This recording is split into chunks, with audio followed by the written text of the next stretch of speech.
Hi everyone and welcome back to another video. I hope you all are doing well और सब लोग exercise कर रहे होंगे, would be taking care of yourself, would be pursuing your hobbies and would be in the cheerful mood too.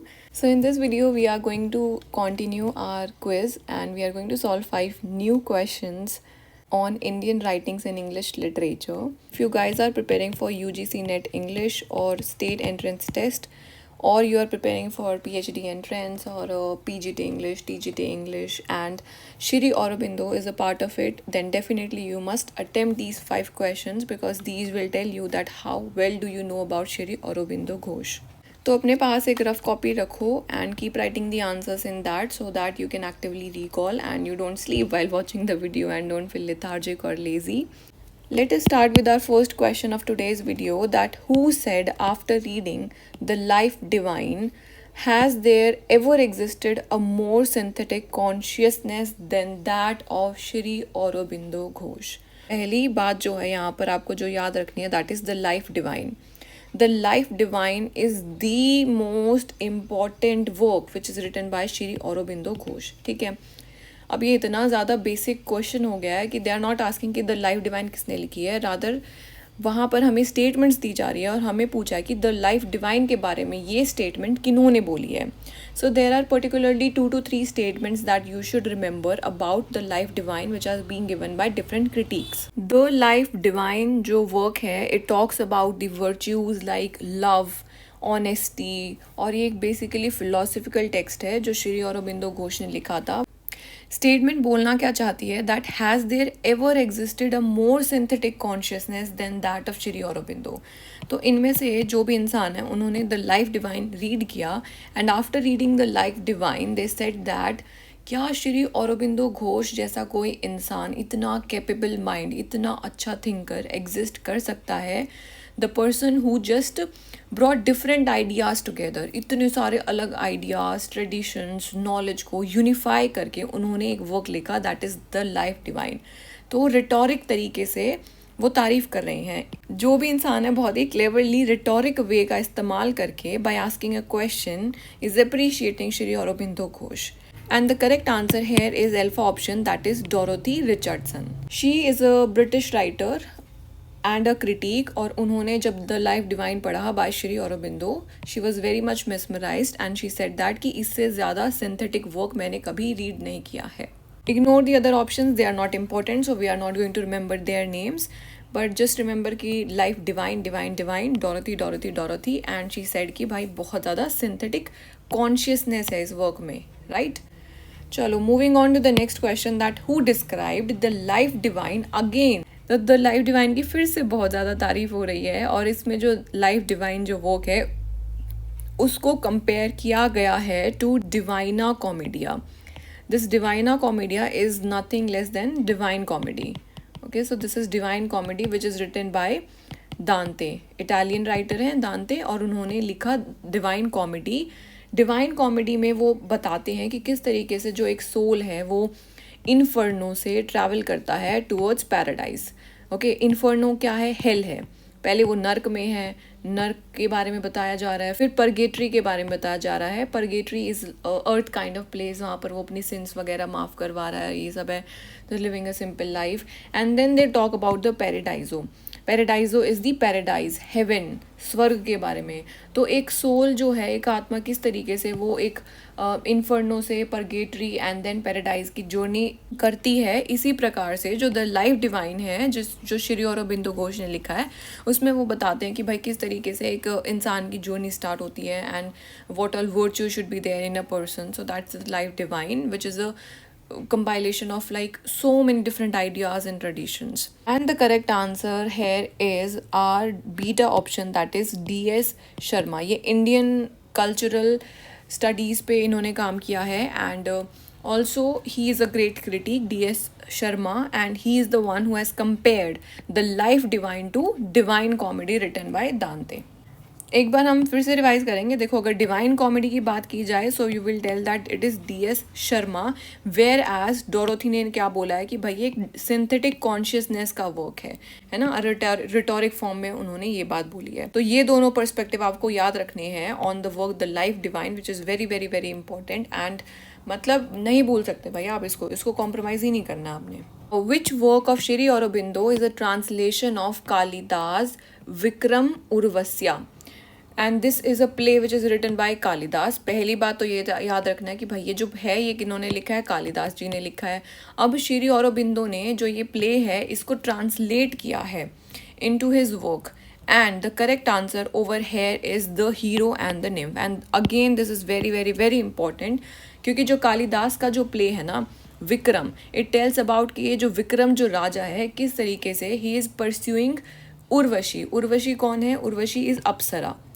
ये रहती है स्वर्ग में, स्वर्ग की अप्सरा है. विक्रम जो राजा है उसको अप्सरा से, उस उर्वशी से प्यार हो जाता है. एंड हाउ, किस तरीके से वो उसका दिल जीत रहे हैं. So that is the story in Kalidas Vikramo Urvashiya. And that is the story in Kalidas Vikram Urvashiya. देखो उसके नाम में ही है कौन राजा हो गया, विक्रम, और उर्वशिया मतलब उर्वशी के ऊपर उन्होंने लिखी है. एंड सिमिलरली ये जो है the hero and the nymph, अब यहाँ पर हीरो हो गया एंड जो ये निम्फ है ये उर्वशी है, और Urvashi you can call it as. ठीक है, so the hero and the nymph हमारा बहुत ईजी आंसर हो गया, and you will keep it this in mind too. Look at other options, जैसे कि यहाँ पर उर्वशी दिया गया है. Again this is a poem which is written by Shri Aurobindo ने ये एक पोएम लिखी है. उर्वशी वही अप्सरा है जो स्वर्ग में रह रही है, उन्हीं के बारे में लिखी है. चार्ली ऑप्शन जो है the life divine which is the most important work of Shri Aurobindo. Gitanjali हमने देख चुके हैं, दैट गीतांजलि 1913 में नोबेल प्राइज दिलवा देते हैं भाई रविंद्रनाथ टैगोर जी को. And it is very important work of Rabindranath Tagore which is a collection of some philosophical poems. In Shri Aurobindo's poetry, which symbol is the supreme symbol of essence and efflorescence of God? यहाँ पर बात कर रहे हैं symbol की. अब जो औरोबिंदो घोष है उन्होंने लिखे हैं बहुत सारे पोएम्स, और वो पूछ रहे हैं कि भाई कौन सा सिंबल है, आप हमें सिंबल बता दीजिए जो किसके बारे में बात कर रहा है. The essence and the efflorescence of God, भगवान को दर्शा रहे हैं. यानी कि हमें बताना है श्री औरोबिंदो ने ऐसे कौन सी लाइक पोएम्स लिखी हैं और उन्होंने कौन सा सिंबल मेजरली यूज़ किया है जो भगवान को दर्शाने के लिए है. सो that is not the symbol of love. Light भी नहीं है, नेचर भी नहीं है. और यहाँ पर हमारा जो सही उत्तर है वो है चार्ली ऑप्शन, दैट इज़ रोज़, गुलाब का फूल. ना हेयर जो ये गुलाब का फूल है ये दर्शाता है ब्लिस, हैप्पीनेस, पावर, ब्यूटी. ठीक है, ये सारी चीज़ें दर्शा रहा है. ब्यूटी है, सुंदरता है, you know, and that power is there, that glory is there. जिस तरीके से जिस गुरूर के साथ एक रोज़ का फ्लावर स्टैंड करता है on a plant, so that is being shown. And this is the symbol which is majorly used by Shri Aurobindo poetry, rose. और उन्होंने एक पोएम भी लिखी है which is titled as rose of God, और ये उसी पोएम के बारे में बात करें. बहुत छोटी सी स्वीट सी मिस्टिकल सी पोएम है, रोज़ of God. More over you will keep one more thing in mind कि जो औरोबिंदो हैं उन्होंने लोटस का भी सिंबल यूज़ करा है, लेकिन लोटस का सिंबल वो यूज़ करते हैं हमारे अंदर जो भगवान बसते हैं उसको दर्शाने के लिए. सो द काइंड ऑफ अवतार which is being manifested in the heart of people. ठीक है, तो वो लोटस को दर्शा रहा है. लेकिन यहाँ पर वो बात करें एफ्लोरेसेंस ऑफ गॉड, मतलब चमत्कारी, और वो सब दिखाया गया है, no, that how blissful and powerful God is. So that is being represented by rose, जो कि रोज़ ऑफ गॉड उन्होंने एक पोएम भी लिखी है. आज की वीडियो का आखिरी जो सवाल है हमारा, that is which work is considered to be the most powerful artistic work in the world for expanding the man's mind towards the absolute.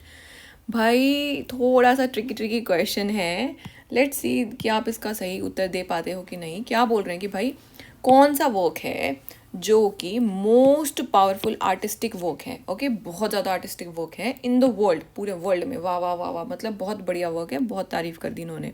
और ऐसा जो वर्क है जो कि एक्सपैंड करता है मैंस के माइंड को टुवर्ड्स द एब्सोल्यूट, यानी कि हमें एब्सोल्यूट जो भगवान है उनकी तरफ लेकर के जा रहा है. This work is telling us the journey of a soul from the problems to the heaven. ठीक है, ऐसा वर्क बताना है. अब देखो भाई गीतांजलि जो वर्क है ना वो रविंद्रनाथ टैगोर जी ने लिखा है, and it does not talks about this thing. None of the above नहीं है answer. And now we will be just confused between these two works. One is Savitri and the life divine. जो the life Divine है वो भी उनका बहुत ज़्यादा important philosophical text है, हम लोग उतना ही पढ़ते हैं उस चीज़ के बारे में भी. एंड सावित्री जो है, Savitri is a poem which is written in blank verse. This is a poem, भाई बहुत बड़ी पोएम है जो कि 12 बुक्स के अंदर उन्होंने लिखी है. हम मेरे से तो एक पेज की पोएम लिखी नहीं जा रही है, एंड श्री अरबिंदो घोष जो है भाई वो 12 किताबों में एक पोएम छाप रहे हैं। सावित्री पोएम इतनी बड़ी है। एंड डू रिमेंबर कि जो सावित्री जो पोएम है ना, उसका पूरा टाइटल जरूर पूछेंगे। पूरा टाइटल क्या है उसका? A legend and a symbol. Legend, LEGEND। मेरी राइटिंग ऐसी ही है तो थोड़ा सा कॉम्प्रोमाइज़ कर लो गाइज। एंड द लेजेंड क्या है इसमें? The legend, a legend and a symbol is the complete title of the poem Savitri, जो कि ब्लैंक वर्स में लिखी, 12 किताबों में लिखी। और जो सावित्री जो पोएम है ये बेस्ड है ऑन सावित्री। जो सावित्री है वो किस तरीके से यमराज से लड़ती है to bring her husband back into life. Savitri और सत्यवन की कहानी है, Satyavan. And the correct answer of this question is, बताओ जल्दी से, बीटा होएगा कि चार्ली होएगा? Correct answer is Savitri. जो सावित्री जो वर्क है ना भाई वो इतना बड़ा है, it is like an epic poem spread across 12 books and 2400 lines. And this work is considered to be the most powerful artistic work in the world. Again, this is very very important. Let us just summarize once again कि हमने आज क्या क्या पढ़ा है। तो हमने पहला पढ़ा कि भाई पावरफुल आर्टिस्टिक वर्क क्या हो गया हमारा? सावित्री पोएम। उसके बाद सिंबल अगर वो पूछते हैं तो हम बता देंगे रोज़ जो सिंबल है वो यूज़ कर रहे हैं औरबिंदो घोष अपनी पोएम्स में। फिर ये कालिदास का जो प्ले है विक्रम और उर्वशी के बारे में है, तो उसके टाइटल देखो, the hero and the nymph. ऐसे ही विक्रम हीरो बन गया, उर्वशी निम्फ बन गई, यानी कि अप्सरा बन गई, दैट इज़ निम्फ। देन यहाँ पर डिवाइन कॉमेडी से किसको कंपेयर किया जा रहा था? द लाइफ डिवाइन वर्क को। और ये जो कंपैरिजन करते हैं ये DS शर्मा करते हैं, शर्मा, यार ये एच लगाना भूल गए क्या इसमें? तो DS शर्मा वोट है वो, तो इन्होंने कंपेयर किया है। And the first question that we did was कि द लाइफ डिवाइन को सिंथेटिक कॉन्शियसनेस किसने बोला? That is Dorothy Richardson. तो ठीक है, आज के लिए बहुत ज़्यादा ही अभ्यास हो गया है और इसी के साथ अलविदा। I will see you in the next video and keep smiling, stay happy, good by two all.